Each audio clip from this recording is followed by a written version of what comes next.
আমি বান্ধবীদের জন্য, সবাই বাচ্চাদের জন্য, সবার জন্য নিয়ে যাব,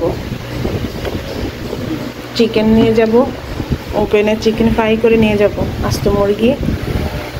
তো এটা এখন আমরা মাখাই নেব। প্রথম সরিষার তেল দিয়ে দিলাম, ফন্নতে করবো আস্ত চিকেন, ঠিক আছে। এটা হচ্ছে আদা রসুন একসাথে পেস্ট করা, আর এটা হচ্ছে ইগুড টক দই, যেটা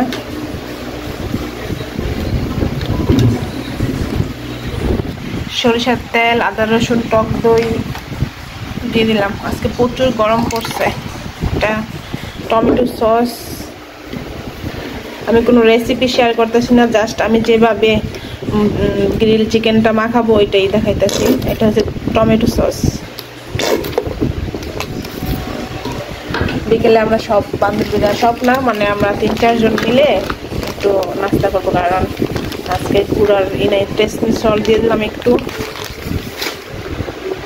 এটা হচ্ছে ম্যাগি সস,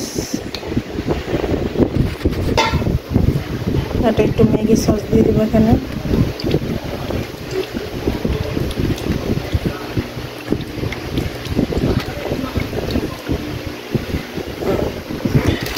আমি 3টা মুরগি মাখাবো।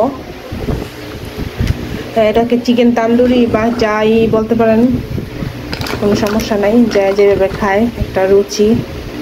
এই যে কারণ, আর এখানে আমি একটা পেস্ট করছি, গরম মশলা, সরিষা আর কাঁচামরিচ একসাথে বেটে নিচ্ছি সব কিছু। জয়ফল দিই নেই, জয়ত্রী দিই নেই, জয়ফল দিছি, গোলমরিচ, সরিষা, কাঁচামরিচ একসাথে বেটে একটা পেস্ট করে নিছি। আর এখানে আমি গুঁড়া ধনিয়া দিয়ে দিব, আর হচ্ছে জিরা দিয়ে দিব, টালা জিরা। আমি 3টা মুরগি নিয়েছি তাই 3 চামচ দিলাম, ওকে। আর এখন আমি এই যে আর চিকেন তান্দুরির মশলা দিয়ে দেবো, একটু বেশি দিব না, আবার জাল হয়ে যাবে, কারণ ওই দিন এটা দিয়ে পুরাটা দিয়ে করছিলাম, অনেক জাল হয়ে গেছে। এটা হচ্ছে আপনার পাপরিকা পাউডার, এটা জাল না, কিন্তু এটা কালারের কি করবে, কালারিং করবে, জাল না তেমন। সাথে দিয়ে দিব চিনি স্বাদ মতো, আর হচ্ছে যে লেবুর রস। এইভাবে আপনারা বাসায় করে দেখতে পারেন। এটা চুলায়ও করা যাবে, আবার ফন্নতে ওভেনও করা যাবে। আমি আজকে ফন্ন দিয়ে দিব।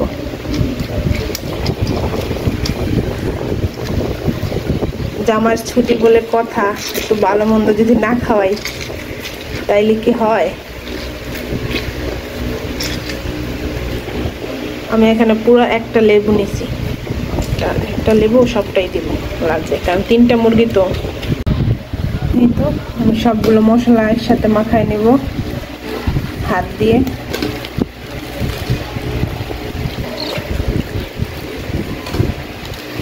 কারণ আমি হাত দিয়েই করবো, কারণ হাত লাগাইতে হবে, কিছু করার নাই। গ্লাস করে নিচ্ছি হাতে, কোনো সমস্যা নেই। সরিষার তেলটা দিলে হয় কি, ভালো একটা সেন্ট আসে। পরে যখন ফন্নতে ওভেনে দিবেন বা চুলায় ফ্রাই করবেন, তখন আপনি চাইলে আপনারা করতে পারেন, এই মানে রসুন আর সরিষা একসাথে করে এটা উপর দিয়ে মুরগি ব্রাশ করে দিলে দারুণ একটা সেন্ট বেরোয়। কারণ এটা আমার এক বান্ধবী ওই দিন আমার বাসায় আসছিল, সে শিখাই দিছে, কিন্তু অনেক সুন্দর গ্রান বেরোয়। আমরা যেমন যে বারবি সসটা দিই, ওইটা না থাকলে ওইটার পরিবর্তে আপনি সরিষা আর রসুন মিক্স করে পরে করতে পারেন। এই যে আমার মশলাটা মাখানো হয়ে গেছে, দেখেন কত সুন্দর হয়েছে। তো এখন এই যে মুরগিগুলো আমি সুন্দর করে ধুয়ে পরে করছি, টিস্যু দিয়ে মুছে নিয়েছি যাতে একটু পানি না থাকে, সুন্দর করে কেচে নিয়েছি যাতে এটা ভিতরে ঠিক মতো মশলাগুলো যায়। পরে আমি কি করবো, এই 2 পা সুন্দর করে বেঁধে ম্যারিনেট করবো 4-5 ঘন্টা, এরপর আমি ফন্নতে দিব, ঠিক আছে।